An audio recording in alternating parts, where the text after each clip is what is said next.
لو انت شخص مشتت ومش محقق اي استقرار مالي وحياتك بايظه تماما ومش عارف تمشي في طريق واحد، ماشي في كذا طريق، ففيديو النهارده ليك. يلا بينا. السلام عليكم ورحمه الله وبركاته، ازيكم عاملين ايه؟ يا رب تكونوا الف خير. حبايبي اخواتي، كل سنه وانتم طيبين. قبل اي كلام لايك سبسكرايب تعليق حلو زيك، ويلا بينا نخش على فيديو. اول خطوه وهي لازم تصرف اقل من اللي انت بتدخله، يعني المصاريف الطالعه تكون اقل من الدخله، اللي انت بتصرفه يكون اقل من اللي انت بتدخله. يعني ما ينفعش يكون راتبك الشهري 10000 جنيه وتكون انت بتصرف 11000 جنيه، لا في تحويش ولا في مصاريف اساسيه ولا في استثمار ولا في ادخار ولا في اي حاجه. انت بتدخل 10 بتصرف 11.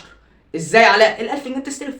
فما ينفعش انت تبقى شخص مرتبك قليل وانت عايش في رفاهيه وعيشه اعلى من مرتبك. لا، مرتبك 10، 50% مصاريف اساسيه حلو، 30% ترفيه حلو، 20% استثمار وادخار. يبقى دلوقتي احنا هناخد ال 10000 جنيه بتاعتنا هنقسمها 50%، 30%، 20%. 50% مصاريف اساسيه، 30% ترفيه، 20% ادخار واستثمار. يبقى انت كده مشيت صح. طب انا يا علاء دلوقتي عندي ديون. على الخطوه الثانيه وهي لازم تتخلص من الديون تماما. طب انا ازاي اتخلص من الديون؟ عندك فيديو لسه عامله لك على القناه ازاي تتخلص من الديون، هسيبه لك في اول كومنت، ادخل اتفرج عليه. لازم تتخلص من الديون، اصل طول ما انت عليك ديون مش هتعرف لا تحوش ولا تستثمر ولا ترفع نفسك ولا تعرف تعمل اي حاجه. انت لازم عليك ديون، ابدا اتخلص من الديون دي الاول، وبعديها نبدا بقى في الحاجات الثانيه او نبدا في الاستقلال. نيجي بقى على الخطوه الثالثه وهي لازم تحوش قبل ما تستثمر.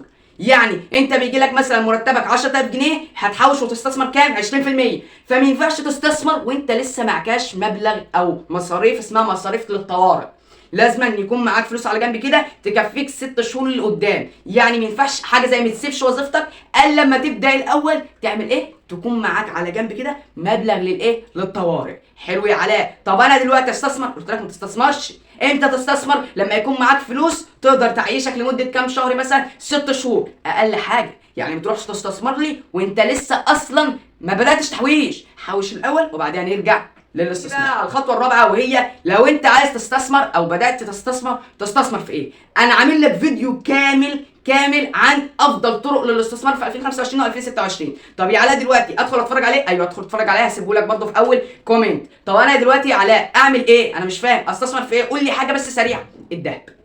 عايز استثمارك ينجح او عايز الفلوس اللي انت استثمرتها ما تروحش في الارض؟